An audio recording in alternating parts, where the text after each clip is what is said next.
उपमुख्यमंत्री अजित पवारांनी धाराशिवमध्ये सुरेश बिराजदार यांना आमदार करणार हा शब्द दिला। ओएसिस फर्टिलिटीच्या तज्ञांनी आयव्हीएफ उपचार पद्धतीद्वारे 1 लाखांहून अधिक जोडप्यांना मातृत्व प्राप्तीचा आनंद दिला आहे। मोफत अपॉइंटमेंट बुक करण्यासाठी आजच संपर्क साधा। या शब्दामुळे सुरेश बिराजदार यांनी लोकसभा निवडणुकीतून माघार घेतली होती।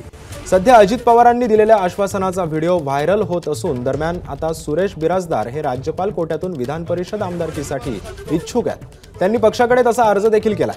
त्यामुळे अजित पवार आपला वादा पाळणार का हेही पाहणं आता महत्त्वाचं असणार आहे। या निवडणुकीला मी सुरेश बिराजदारला तयारी करायला सांगितली होती, परंतु काही अडचण आली, मी त्याला थांबवलं। पण जाहीरपणे तुम्हाला सांगतो, सुरेशला मी थांबवलेलं असलं तर उद्याच्या काही काळामध्ये मी त्याला विधिमंडळामध्ये नेल्याशिवाय गप्प बसणार नाही। त्याचा मान सन्मान शेवटी आम्ही ठेवणार।